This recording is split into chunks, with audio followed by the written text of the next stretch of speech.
Hey everyone, welcome. Ever get sucked into a book like the world is so real, you're practically living in it, Oh, absolutely. I think every reader knows that feeling. right?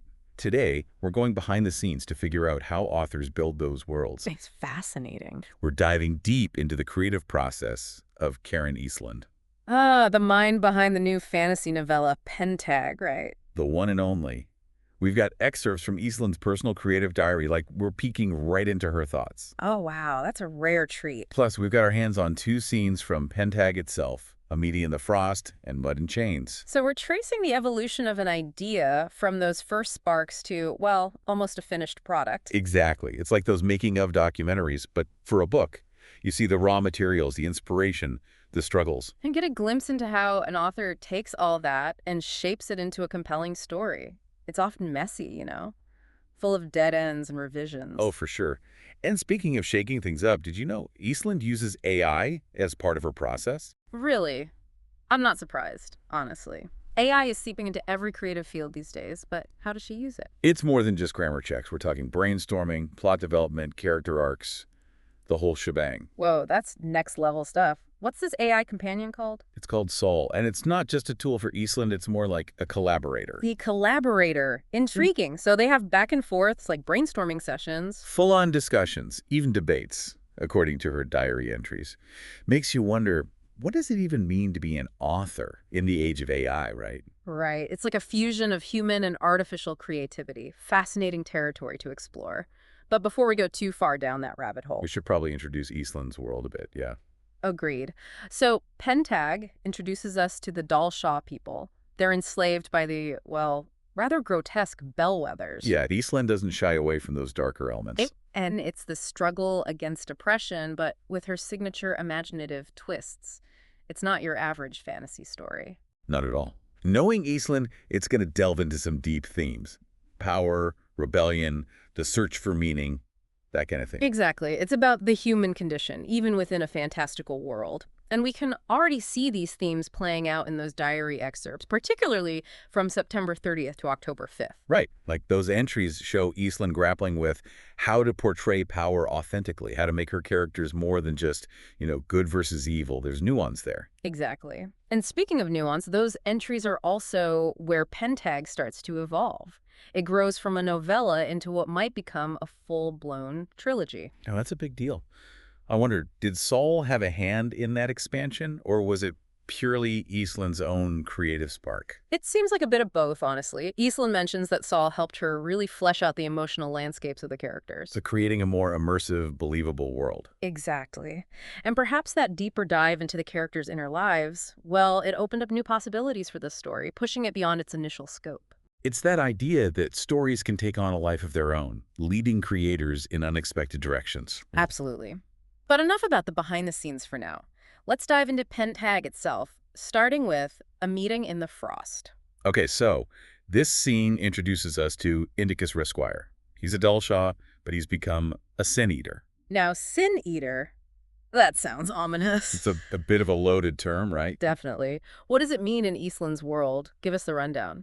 Well, sin eaters are these mysterious figures, feared by some, revered by others. They absorb the pain and suffering of others, taking on the burden of their sins. Wow, imagine carrying that weight, the emotional toll. It's a heavy gig, for sure.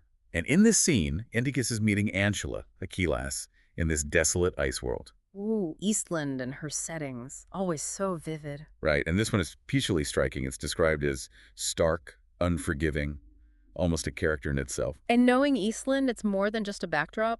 That ice world probably mirrors Indicus's internal state somehow. Isolated, emotionally closed off, perhaps? You hit the nail on the head. Eastland is a master of using the environment to reflect the internal struggles of her characters. So we have this Sin Eater, this key lass, meeting in a frozen wasteland. What happens? Do they even talk? Or is it all like telepathic vibes? It's actually both. They speak, but their main way of communicating is telepathic. Oh, wow. So they're speaking on multiple levels at once. Exactly. Imagine having a conversation where you don't just hear the words, you feel the other person's emotions, their deepest thoughts, completely unfiltered. Intense. No wonder sin eaters seem to prefer solitude. Right. It'd be overwhelming to experience that level of connection all the time. Okay, back to Angela.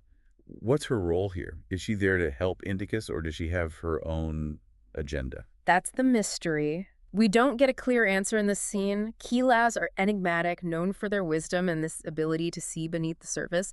And Anshella, she seems to see right through Indicus, like she knows him better than he knows himself. Ooh, I like that. There's definitely a history there, some shared understanding. Totally. At one point she asks, "Do you remember where you came from?" And his reaction, the way Eastland describes it, it's like he's flinching away from a painful memory. So she's pushing him, maybe forcing him to confront something you'd rather forget. It seems that way. Classic Eastland. Right. Yeah.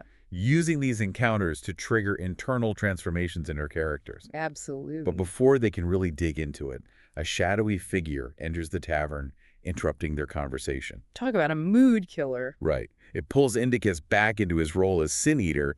It's this reminder that he can't escape his past or his responsibilities. Even if he wanted to, which who knows, maybe he does. We'll have to see how that plays out. Ugh, the suspense. But okay, we can't forget about Mud and Chains. This scene takes us back in time, right? Before he became a Sin Eater. We're going way back to his days as a Dalshaw slave. And those two words, Mud and Chains, they're practically a sensory experience in themselves. Right, you can practically feel the weight of those chains, the suffocating grip of the mud. It's like Eastland wants us to understand the Dalshaw's suffering on a visceral level. It's one thing to read about oppression, but to really feel it, to connect with it emotionally, that's powerful storytelling. Totally. So in this scene, we meet a young Indicus. He's witnessing something that's all too common in this world. A bellwether, one of those grotesque figures who rule over the Dalshaw, is tormenting a young Dalshaw girl. It's heartbreaking. It really highlights the power dynamics at play. The bellwethers represent this oppressive force, and they're not just cruel, they're physically repulsive. Yeah, Eastland's descriptions of them are chilling. Skeletal figures draped in black with these sharp yellow teeth bared in these cruel smiles. Ugh, it's like they embody decay and despair. Exactly. They drain the hope from the world around them. But in the face of this, we see something ignite in young Indicus. Defiance. He can't stay silent anymore. He has to act. He sees the bellwether about to strike the girl, and something inside him snaps. In that moment, he decides to stand up for what he knows is right, even if it means putting himself in danger. And this is where that title, Mud and Chains, takes on a whole new meaning. Because it's not just the Dalshaw who are trapped, it's Indicus too. He's bound by fear, by this sense of powerlessness. But in that act of defiance, however small it might seem, he's taking a step toward breaking free. So he stands up to this bellwether. What happens? It's a powerful moment, but it doesn't go unpunished. The bellwether, enraged, decides to make an example of him. Oh no, what fate awaits him? But just as the bellwether is about to deliver the final blow, a figure appears. Oh, who shows up? Don't leave me hanging. Death. Death. Like the Grim Reaper, he makes an appearance. Death himself. And he offers Indicus a choice. To fade into oblivion or embrace a new path, a path of power and purpose. I'm on the edge of my seat. What does he choose? He chooses to become a Sin Eater. Whoa. Yeah. Talk about a life-altering decision. Right. From slave to rebel to Sin Eater, all in one incredibly intense scene. Eastland doesn't mess around. Nope. And with that choice, Indicus embarks on a journey that will define him.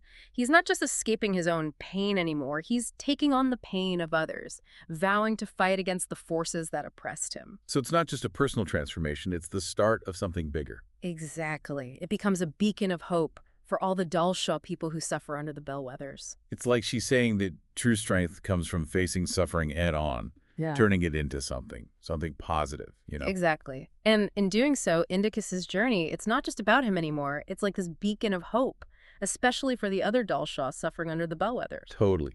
Okay, but how does this Sin Eater thing even work? Like, does he absorb their sins literally? What happens to them? That's the question, isn't it? Eastland only gives us a taste in these excerpts, but she knows how to leave us wanting more. Ugh, the worst. But for now, let's zoom out a bit. We started with Eastland's AI companion, those diary entries. Right, talking about power, rebellion, and transformation. Exactly. And now we're seeing those themes come to life right in front of us in the story itself. It's like we've unlocked a secret level of understanding. We're not just reading the story anymore, we're experiencing the author's thought process alongside it. And that's got to be the mark of a skilled storyteller, right? Weaving those deeper layers in so seamlessly. Wow, absolutely. Take power, for example. It's everywhere in these two scenes, but in totally different ways. Okay, I see that. So How does Eastland play with this idea of power? Well, with Indicus, it's all about the burden of his abilities as a sin eater. He has this immense power, but it weighs him down. Right. Like it's a gift and a curse all rolled into one. Exactly. And then you have Anchila, who represents a quieter kind of power, strength through wisdom, through overcoming her own trials. It's like she's found a way to be at peace with her past, which gives her a different kind of power over her present. Precisely. And that ties into the theme of rebellion, too. For Indicus, in A Meeting in the Frost, his rebellion is internal. He's battling those expectations, trying to figure out who he is outside of being a sin eater. Yeah, and Angela challenges that too, pushing him to define himself on his own terms. Exactly. And then, bam, Mud and Chains hits us with this visceral, outward rebellion. Young Indicus witnessing the Bellwether's cruelty and snapping. He can't just stand by and do nothing. He has to act, even if it seems impossible. It's a small act, but so powerful in that moment. It speaks to something, I don't know, unbreakable within the human spirit. That refusal to be a bystander when you witness injustice. And that brings us to transformation. We see it literally with Indicus becoming a sin eater, but also on a deeper level throughout these scenes. Totally. He goes from being passive to taking control, confronting his past, and in doing so, opening up these new possibilities for his future. And isn't that what we're all searching for in a way? Yeah. Those moments, big or small, that force us to look inward, figure out who we are and what we believe in. Absolutely. Eastland's stories, they're not just entertaining. They make you think, make you feel, make you question. Which is exactly what good art should do, right? Yeah. And the way she pulls it off, her use of language, it's like she paints pictures with her words. I totally agree. That vivid imagery, those gut punch descriptions, you can practically feel the chill of that ice world, the weight of those chains. It's what makes her stories so immersive, so impossible to forget. So we've talked themes, symbolism, but before we wrap up, what about the Dalshaw people themselves? Yes. We see glimpses of their culture, their resilience, but Eastland leaves us wanting more, which is perfect, honestly. Keeps us hooked. Right. And if Pentague does become a trilogy, we'll hopefully get to dive deeper into their world. I'm crossing my fingers for that. Me too. But speaking of wanting more, what about Saul, the AI in the room? We can't forget about that. Do you think its influence will grow alongside the story, especially if it expands into a trilogy? That's the million-dollar question. It really makes you think, what does it even mean to be an author when you're collaborating with AI? Right. It's like Eastland is at the forefront of a whole new era of storytelling, pushing the boundaries of what's possible. Absolutely. It's a fascinating time to be a reader, that's for sure. It really is. Well, on that note, a huge thank you to Karen Eastland for letting us peek behind the curtain of her creative process. It's been an honor to explore Pentague alongside you today. To our listeners, thank you for joining us on this deep dive. And remember, the best stories, they stay with you long after you've finished reading. Keep those imaginations running wild, and we'll see you next time.